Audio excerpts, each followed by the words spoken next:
I'm Sylvester, 34, and when my father died last year, the will reading changed my life forever. My sister Natalie inherited everything valuable, the house, the business, all investments. Me, I got a useless plot of dirt that everyone laughed about. What nobody expected was how that worthless inheritance would transform into millions, or that my sister would suddenly reappear, demanding her fair share of my success. Before I dive into how my dirt pile turned into millions, let me know where you're watching from, and hit that subscribe button if you've ever had family. Try to take what's yours after dismissing you for years. Growing up in rural Pennsylvania wasn't always easy, but we had a comfortable life thanks to my father Gregory's determination. Dad built his construction business from nothing into a regional powerhouse through sheer grit and countless 16-hour workdays. Our modest home gradually transformed into a beautiful two-story colonial as his business grew. Mom managed the books while Dad handled the contracts and crews. They were a perfect team. My sister Natalie was 4 years older than me and seemed to inherit Dad's business instincts from day one. She was always calculating, planning, figuring out angles. Even as kids, she would organize neighborhood businesses, lemonade stands with strategic pricing, lawn mowing services with tiered packages. Dad beamed with pride watching her natural entrepreneurial spirit. She's got the Collins business sense he'd tell everyone at family gatherings, while I quietly played with my rock collection in the corner. That was the thing about me. I never fit the Collins construction legacy mold. While Natalie shadowed Dad at building sites, I was fascinated by the earth itself. The different colored layers in roadside cuts, the unique properties of clay versus sand, the fossils hidden in limestone. By 12, I could identify 20 different types of rocks and explain how each formed. Mom encouraged this interest, buying me geology books and microscopes for birthdays, but Dad always seemed puzzled by it. "Rocks don't pay the bills, son," he'd say, not unkindly but with genuine confusion. "Construction builds things people need. It creates value." He never said it directly, but the implication was clear. My interests were impractical curiosities, not serious career paths.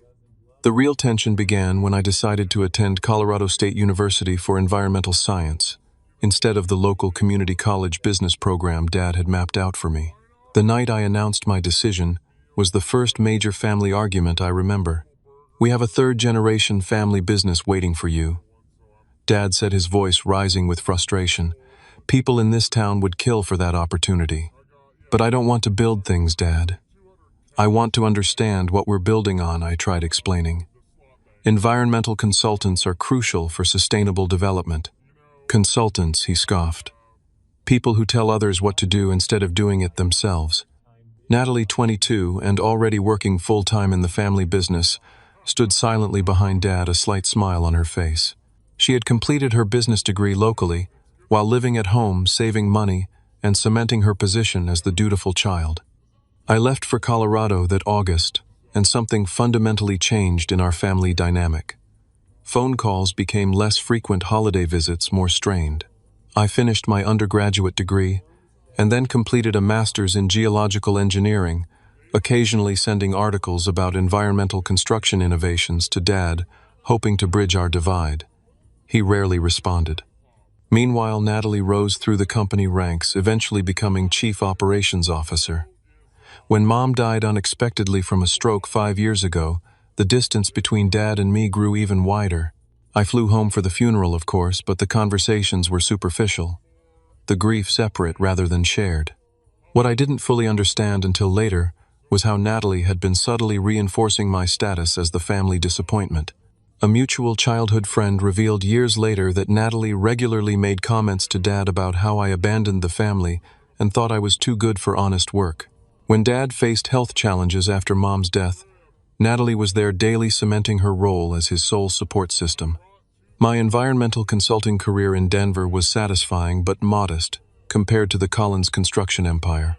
I helped companies assess land for development, identify potential environmental concerns, and recommend sustainable approaches. The irony wasn't lost on me that I was doing exactly what I'd told Dad I wanted to do, yet he never showed any interest in understanding my work. 3 years ago, I made a serious attempt at reconciliation. I called Dad and suggested visiting for a week. perhaps shadowing him at work to better understand the business. His response was lukewarm. Natalie keeps me pretty busy with appointments. Maybe around the holidays instead. The visit never materialized, and our calls returned to brief monthly check-ins that felt more like obligation than connection. What I didn't know then was that this familiar pattern of favoritism and distance was setting the stage for an inheritance situation that would ultimately transform both our lives in ways none of us could have imagined. The call came on a Tuesday morning in April.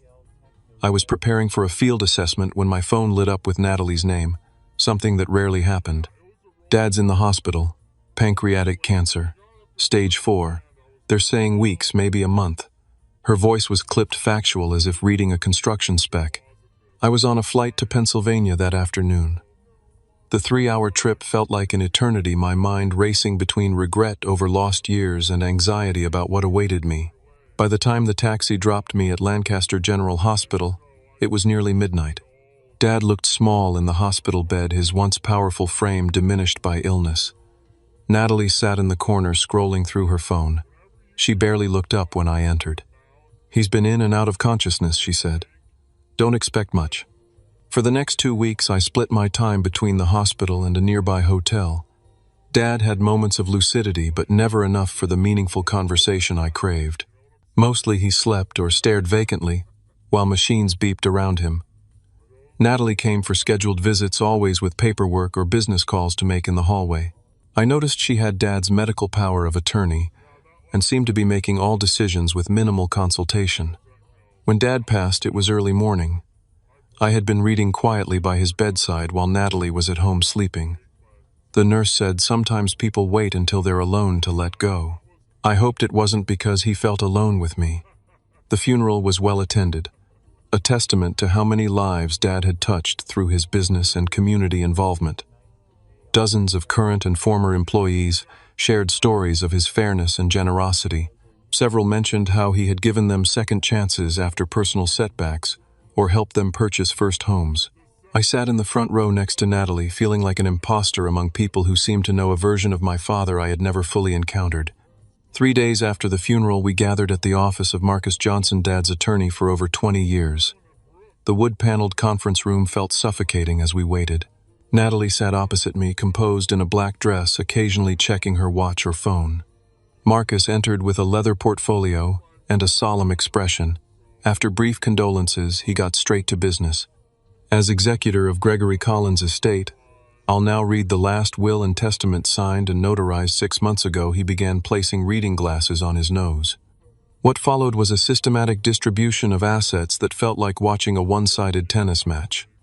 The family home valued at $850,000 to Natalie. Collins Construction Company, recently appraised at $2.3 million to Natalie. Investment and retirement accounts totaling $1.2 million to Natalie.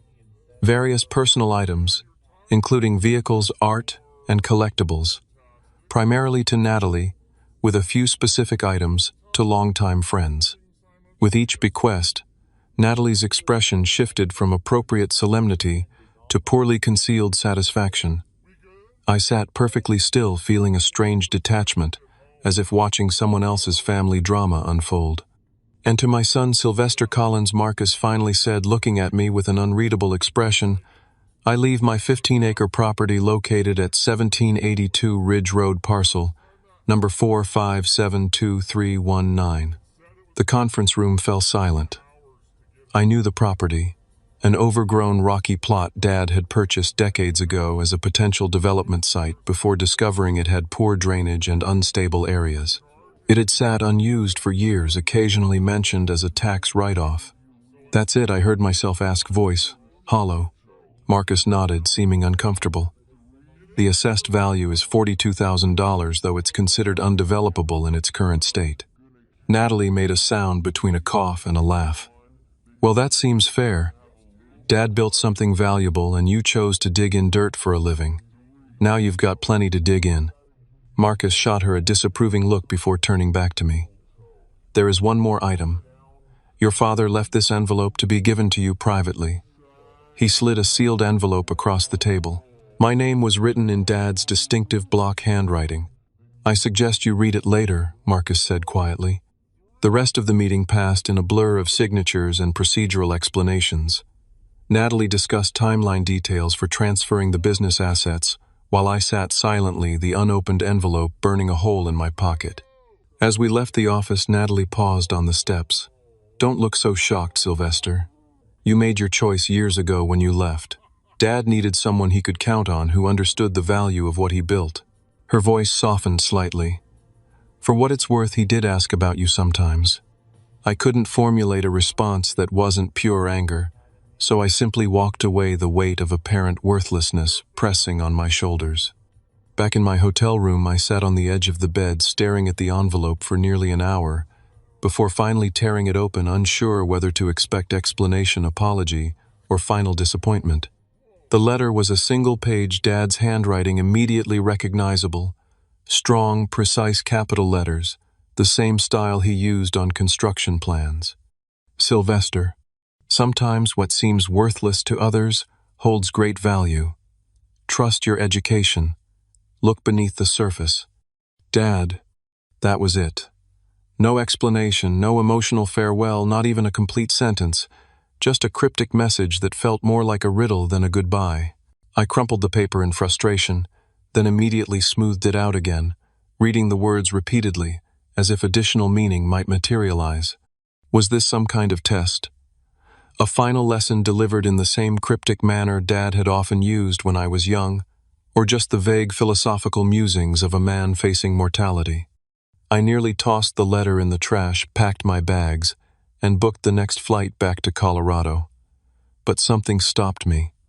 Perhaps the same stubborn streak that Dad himself had passed down to me. "Fine," I muttered to the empty room. "I'll look at your worthless dirt before I leave." The next morning I rented a car and drove to the property. Ridge Road was appropriately named, running along a rocky elevation overlooking farmland below. I found the unmarked entrance easily enough, a rusted gate with a faded "no trespassing" sign hanging askew. The 15 acres stretched upward along the ridge, mostly covered in scrubby vegetation and seemingly random rock outcroppings. I parked and began walking the perimeter, professional habit kicking in despite my lingering anger. The southern portion was heavily wooded with mature oak and maple trees, while the northern section featured the exposed rock formations that had likely made development difficult. But something about those formations caught my attention. Their unusual coloration and layering patterns didn't match the typical geology of this region. After an hour of exploration, I found myself examining soil samples, almost automatically rubbing the dirt between my fingers and observing the texture. In several areas, particularly near the largest rock outcropping the soil, had a distinctive reddish-purple tint I rarely encountered in Pennsylvania. I collected several samples in empty water bottles from my car, labeled them with location notes, and took dozens of photographs. "Trust your education," Dad had written. Well, my education told me something wasn't typical about this land. I drove to the local library and used their computer to research the geological history of the area. Most sources confirmed what I already knew. The region was primarily limestone and shale bedrock from ancient seabeds. But one obscure article from a 1967 geological survey mentioned anomalous mineral deposits discovered in a narrow band along the same ridge where Dad's property sat. The survey had been preliminary, with recommendations for further study that apparently never materialized. That evening, I emailed photographs and notes to Dr. Kenneth Williams, my former graduate advisor who specialized in rare earth mineralogy. I didn't expect an immediate response, but my phone rang within hours. "Sylvester, where exactly did you take these samples?" Dr. Williams's usual calm demeanor was replaced with barely contained excitement. "My father's property in Pennsylvania." "Why? What do you see?" "The coloration and formation patterns are consistent with several rare earth elements, possibly including neodymium and dysprosium. These aren't typically found in that region, which makes it particularly interesting. Of course, I can't confirm anything without proper testing, but if I'm right, this could be significant." Significant how? I asked, heart beginning to race. Rare earth elements are crucial components in everything from smartphones to electric vehicles to wind turbines. The U.S. has very few domestic sources, making any potential deposit extremely valuable. You need to get professional testing done immediately. The conversation shifted to technical details and testing recommendations, but my mind was already spinning with implications. Dad's worthless land might actually contain something valuable enough to explain his cryptic note. I extended my hotel stay indefinitely and contacted Burlington Geological Services, a reputable testing company with offices in Philadelphia. Their earliest available comprehensive survey was 3 weeks out and would cost $8,000, nearly wiping out my modest savings. I booked it without hesitation. While waiting, I divided my time between researching rare earth mining operations and exploring every inch of the property. I created detailed maps, took hundreds of soil samples, and read everything I could find about mineral rights and extraction regulations in Pennsylvania. The waiting was excruciating, but it gave me time to process a new possibility that my father might have known or at least suspected what lay beneath his seemingly worthless land. Had he given me something potentially valuable after all? And if so, why the secrecy? A memory surfaced from when I was perhaps 10 years old. Dad had taken me to a construction site where they were excavating for a foundation. While the crew worked, he picked up 2 rocks from the pile of excavated material. "Which one of these is more valuable, Sylvester?" he had asked. I examined them carefully. One was smooth, polished, and attractive, clearly a river rock someone had brought in for landscaping. The other was rough, ordinary, and caked with dirt. "The pretty one," I said confidently. Dad smiled and broke open the ordinary-looking rock with his hammer. Inside were beautiful purple crystals catching the sunlight. "Never judge by what you first see," he said. "Value isn't always obvious." Had that lesson been a precursor to this final test? Was I finally understanding a message Dad had been trying to communicate for decades? When Burlington Geological Services finally arrived with their equipment and team of 4 specialists, I watched their methodical process with nervous anticipation. They conducted core sampling, ground-penetrating radar surveys, and various chemical tests across the property for 2 full days. "We'll have preliminary results in about 10 days, the lead geologist told me as they packed up. "But off the record, you've got something interesting here. Very interesting." Those 10 days felt like 10 years, but when the results finally arrived by courier, they exceeded even my most optimistic hopes. The manila envelope from Burlington Geological Services contained 50 pages of technical data, but the executive summary told me everything I needed to know. Property assessment confirmed significant deposits of multiple rare earth elements, including neodymium, praseodymium, dysprosium, and terbium, in commercially viable concentrations. Conservative estimates place recoverable resources at approximately 820 metric tons across examined strata. Current market values would place unrefined material value between $20 and $30 million, with potential for higher valuation depending on concentration processes employed. I read the summary 4 times, hands trembling slightly. Then I called Dr. Williams. "You need independent verification," he advised after I shared the results. "And you need to be very careful about who you tell. Land values can skyrocket overnight with this kind of discovery." Following his recommendation, I contacted Westland Mining Corporation, one of the largest ethical mining operations in North America. They agreed to conduct their own survey under a confidentiality agreement, waiving their usual fee in exchange for first right of refusal on any potential contracts. Westland's results confirmed Burlington's findings and added several key details. The rare earth deposits appeared to extend throughout approximately 60% of the property, with the highest concentrations in the northern section. Their geologists estimated the deposit formed due to unusual hydrothermal activity millions of years ago, creating a rare pocket of valuable elements in an otherwise typical limestone region. "This is one of the most significant rare earth discoveries in the United States in decades," Westland's chief geologist told me, especially given current supply chain concerns with Chinese sources.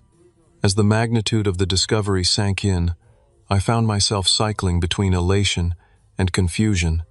The property that had seemed like a final insult from my father was potentially worth tens of millions. But had he known? And if so, why hadn't he simply told me? I returned to the property one afternoon, sitting on the largest rock outcropping and staring across the valley below, trying to understand my father's thinking. The wind rustled through the trees, and suddenly another childhood memory surfaced. I was 12, frustrated after receiving a complex model rocket kit for my birthday instead of the assembled one I'd wanted. Dad found me sulking in the backyard. "Some gifts require work before you see their value," he said, sitting beside me. "The satisfaction comes not just from having the thing, but from figuring it out yourself." Had this land been the ultimate version of that lesson, a gift that required me to use my education, my specific skills, to unlock its value?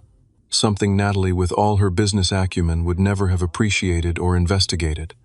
The theory gained strength when I visited the county records office and discovered Dad had purchased the property 27 years ago, right around the time I first showed serious interest in geology. He had held on to it all these years, paying taxes on seemingly useless land, perhaps waiting for the right moment to pass it on.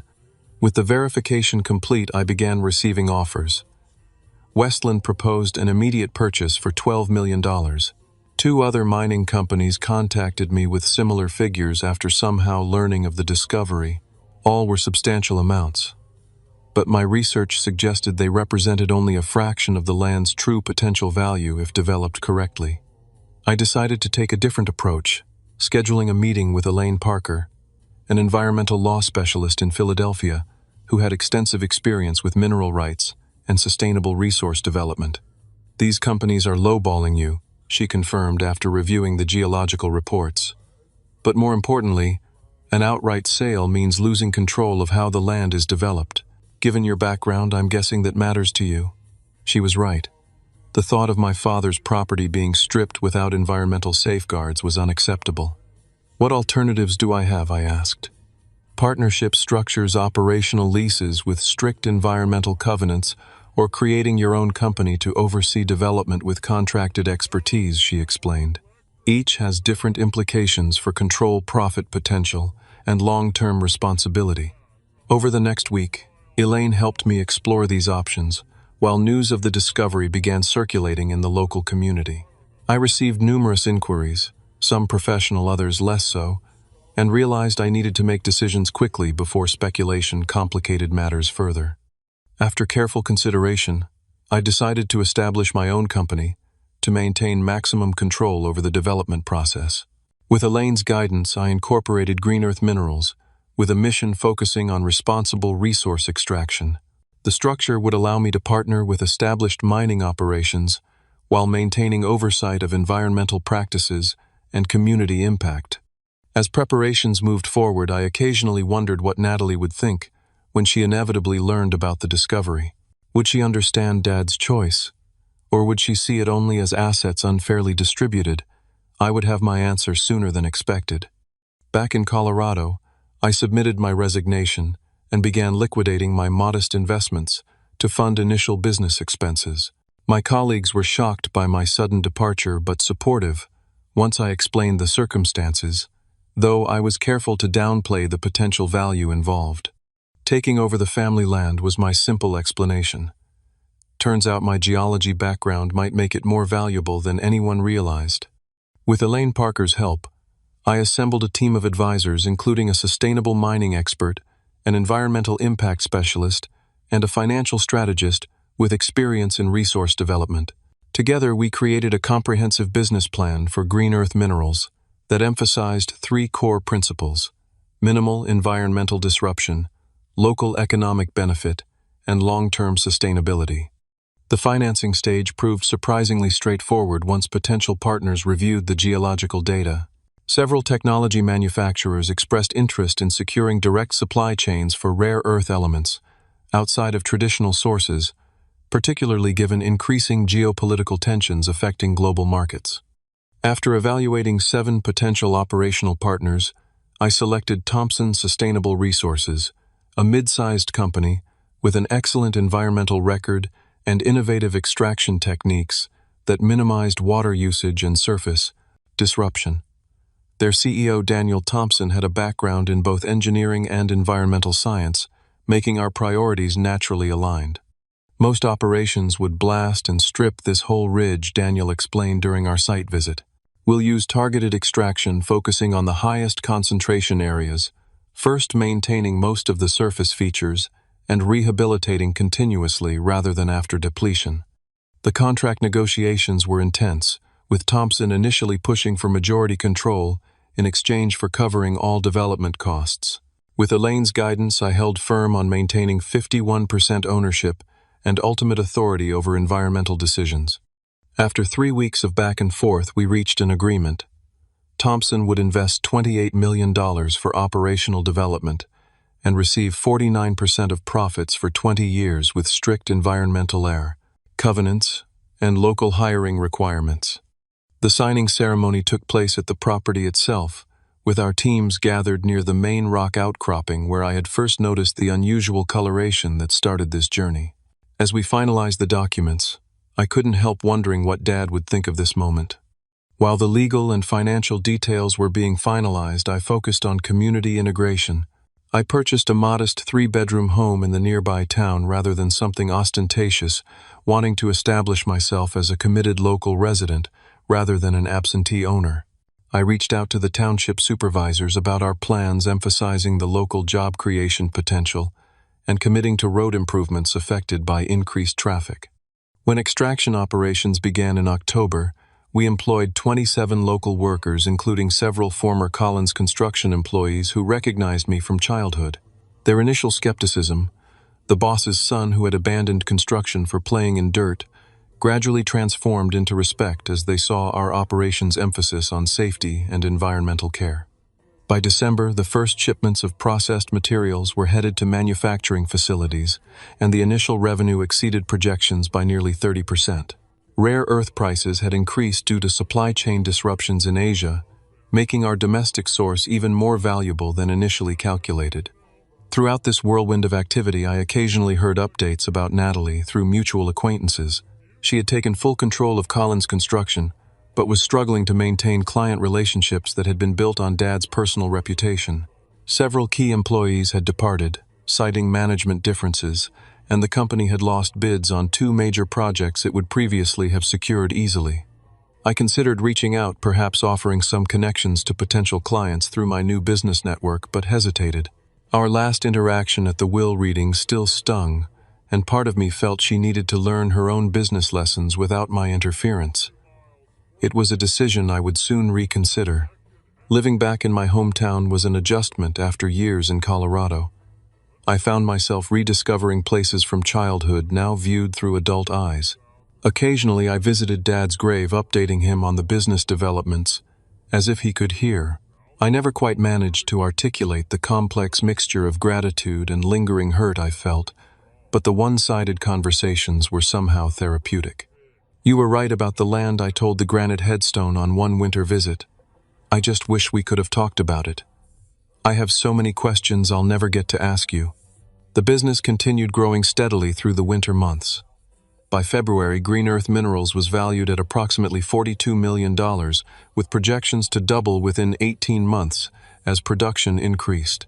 My personal net worth on paper had reached nearly $24 million, though most remained tied to the business rather than liquid assets. I maintained my relatively modest lifestyle, focusing on reinvesting in improved extraction technology and expanding our environmental monitoring systems. The only significant personal expenditure was establishing a college scholarship fund for local students interested in environmental science or sustainable resource management. After 8 months of operation, with spring beginning to transform the landscape, I arrived at my office one morning to find an unexpected visitor waiting in the reception area. Natalie sat primly in a visitor chair, dressed in a business suit that looked considerably more expensive than the company she now controlled could likely afford. "Hello, brother," she said with a smile that didn't quite reach her eyes. "I think it's time we had a family conversation." Natalie looked different from when I'd last seen her at the will reading.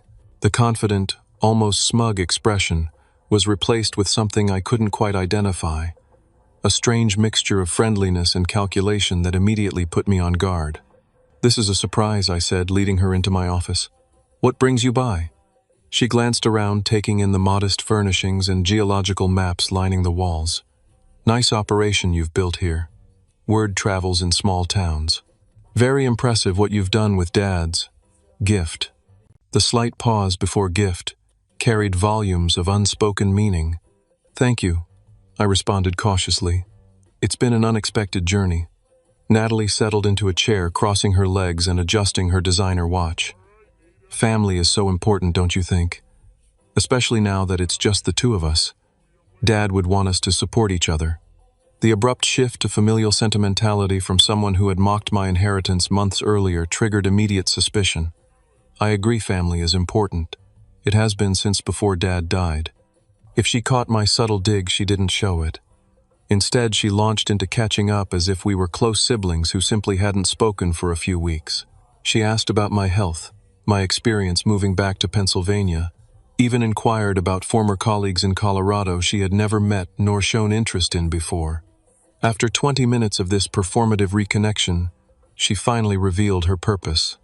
So Collins Construction is facing some challenges, she admitted, examining her manicured nails. The economy, rising material costs, labor issues. You know how it is. I heard there were some difficulties, I acknowledged. Losing key personnel can be tough. A flash of irritation crossed her face before the pleasant mask returned. Just some restructuring for efficiency. The real issue is that several major projects require capital investment up front, and the banks are being unreasonably cautious with construction loans in this climate. That sounds challenging, I said, not offering more. Well, that's where family comes in, doesn't it? Her smile widened. I've been thinking about how perfect it would be to integrate our businesses. Collins Construction could handle all the infrastructure development for your mining operation. Natural synergy plus keeping profits in the family. Dad would have loved that idea. I nearly laughed at her invocation of our father's wishes, but maintained a neutral expression. We've already contracted with specialized mining construction firms with specific expertise in this field. Those contracts can be renegotiated, she said dismissively. The point is, what you're doing here is remarkable, Sylvester, and family should share in remarkable successes.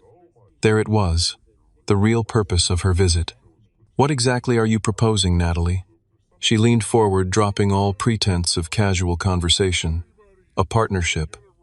Collins Construction is still worth over $2 million. Combined with your operation, we could create a true family empire. Or alternatively, a simple investment from you into Collins to help us through this temporary cash flow situation. $5 million would be transformative, and such a small percentage of what you're generating here. I see, I said carefully.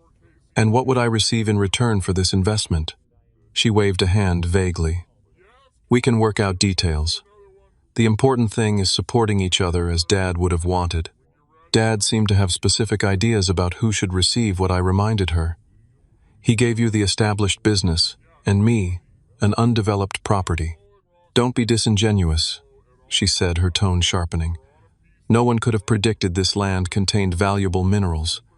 If Dad had known, he never would have structured things this way. Are you sure about that? I asked. His note to me suggested otherwise. Her eyes narrowed. What note? I explained the cryptic message Dad had left, watching realization dawn on her face. He knew, she whispered momentarily, dropping her composed facade.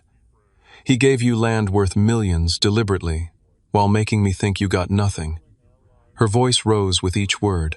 I believe he gave each of us what he thought we needed, I said. You got an established business with customer relationships and immediate value.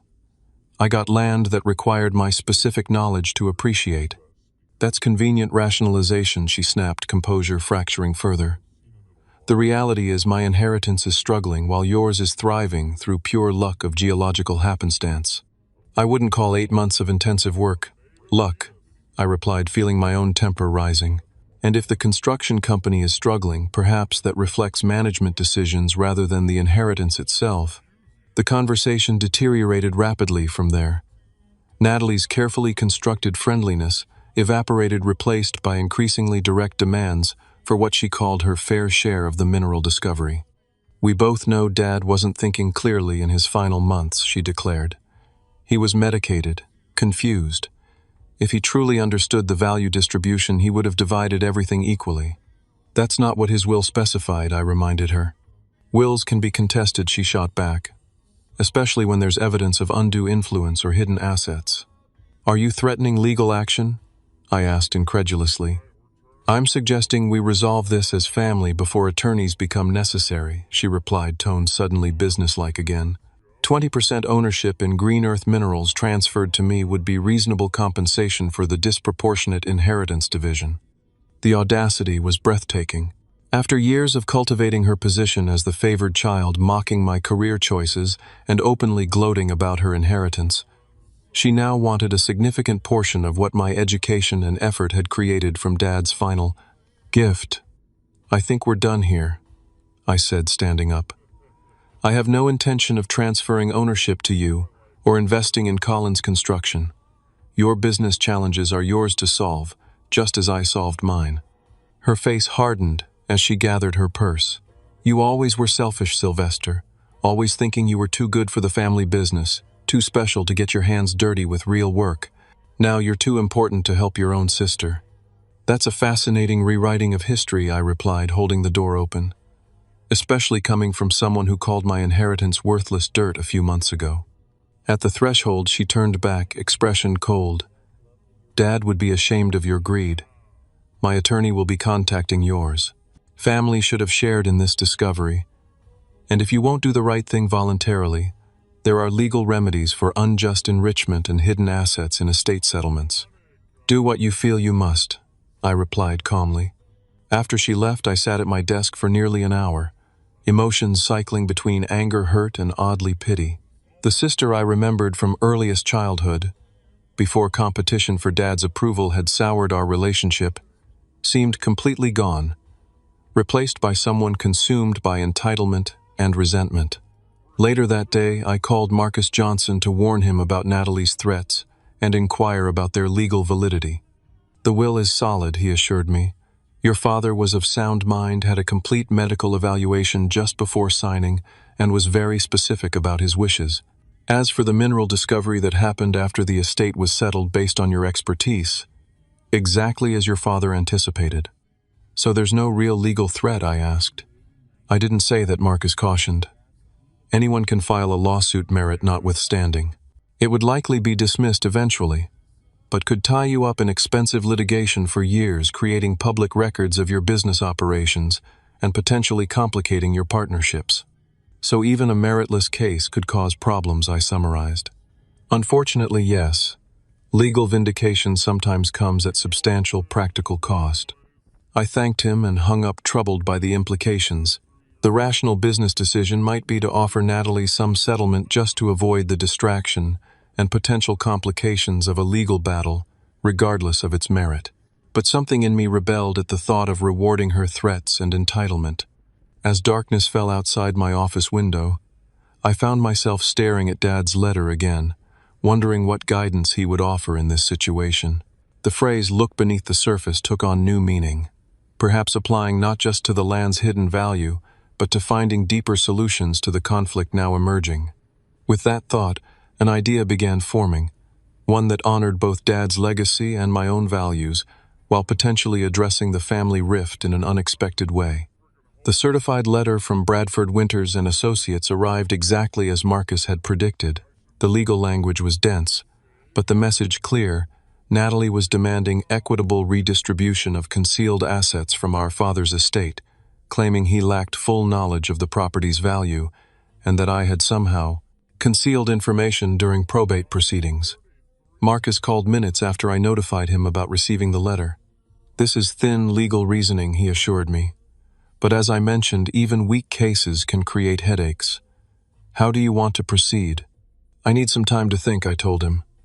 "Can you delay any response for 2 weeks?" "Easily. These things move slowly anyway." During those 2 weeks, I found myself repeatedly returning to Dad's letter and the memories it had triggered.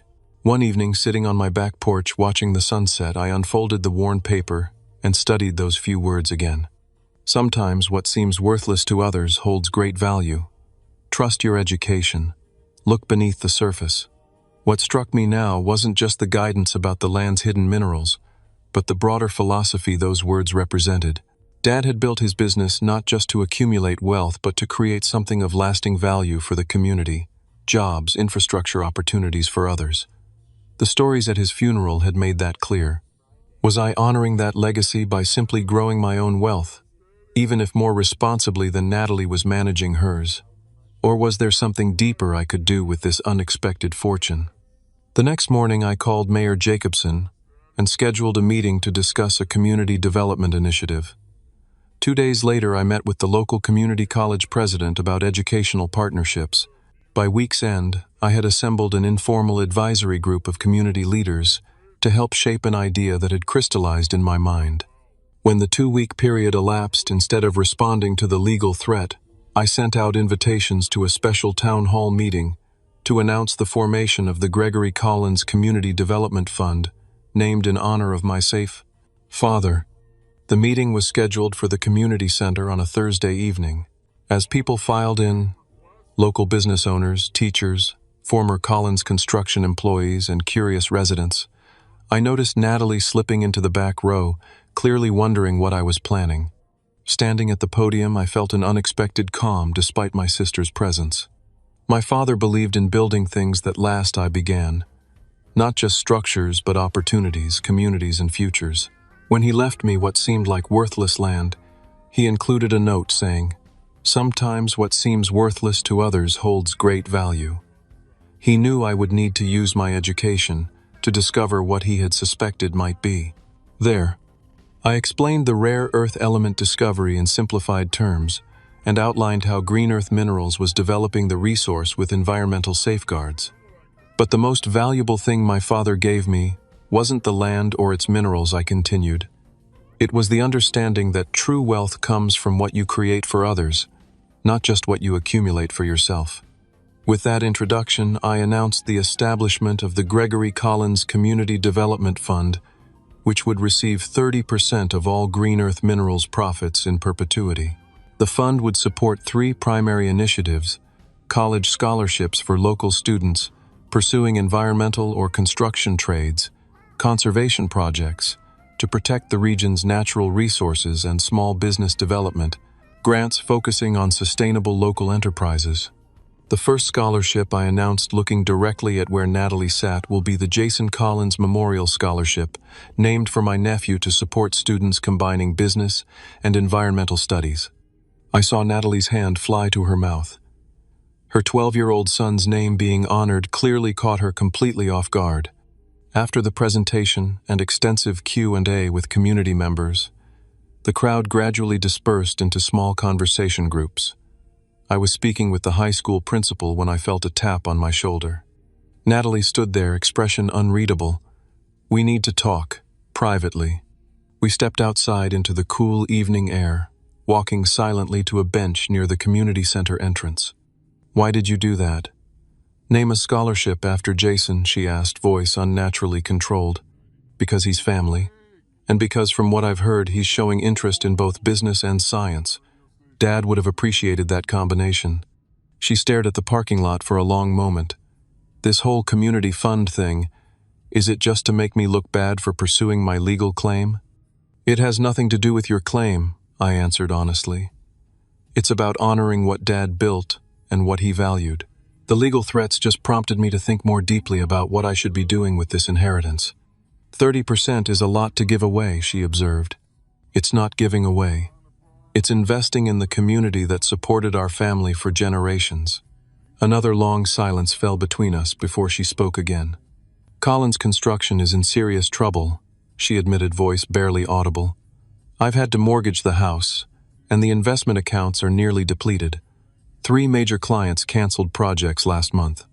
The vulnerability in her admission surprised me. "I'm sorry to hear that. What happened?" "I tried to expand too quickly, took on projects beyond our capacity, trying to prove I could grow what Dad built." She gave a bitter laugh. "Turns out running a construction company is more complicated than I thought." "What about the employees who left?" "They didn't respect my leadership, said I was changing systems that didn't need changing." She shrugged. "Maybe they were right." The conversation felt surreal. The first genuine exchange we'd had in perhaps decades. "I can't give you ownership in Green Earth," I said after considering her situation. "But I do have another proposition." She looked up cautiously. "The community fund needs a director. Someone with business experience who understands both construction and this community's needs." The position comes with a substantial salary and real influence over how resources are allocated. She stared at me incredulously. You're offering me a job after I threatened to sue you. I'm offering family a chance to work together in a different way, I corrected.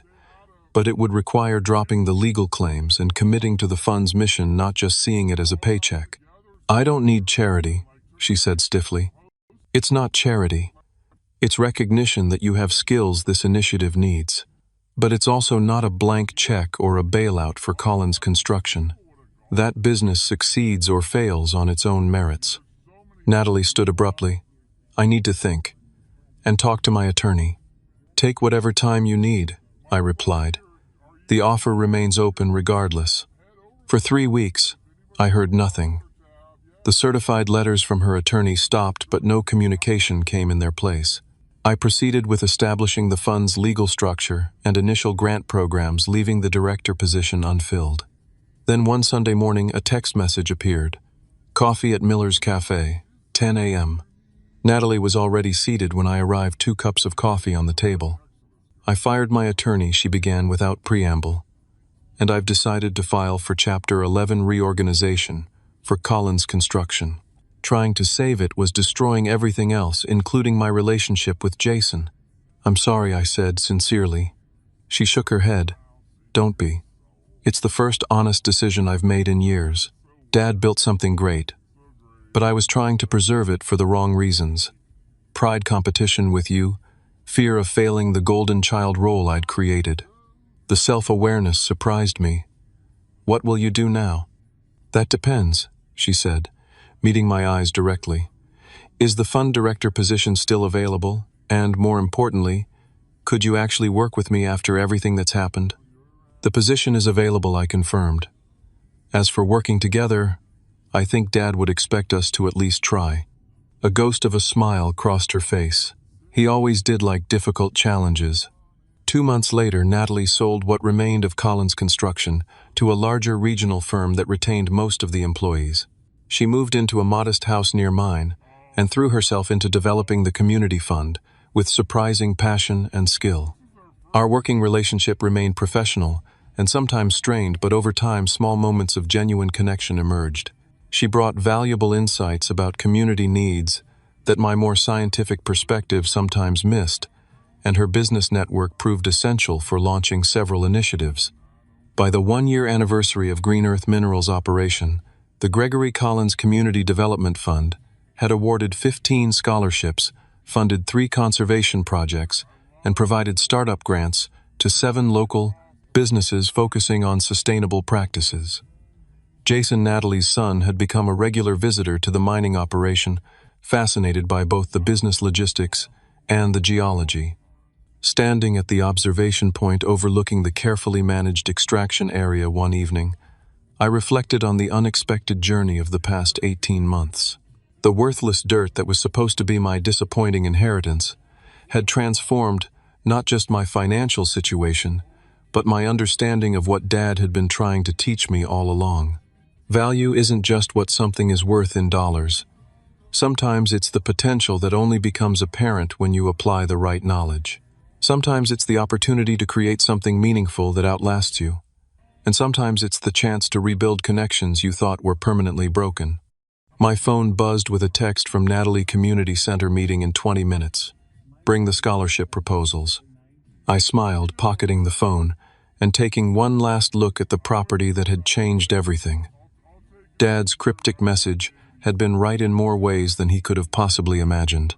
The true value had been beneath the surface all along, not just in rare earth minerals, but in the opportunity to transform a family legacy from accumulated wealth to lasting community impact. Have you ever had a family inheritance situation that surprised you?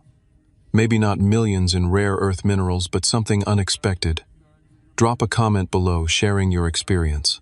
And if this story of family redemption and looking beneath the surface resonated with you, please hit that subscribe button and share this video with someone who might need a reminder that sometimes life's greatest gifts don't look valuable at first glance. Thanks for listening to my journey from dirt to millions, and remember, true wealth isn't just what you have, but what you create for others.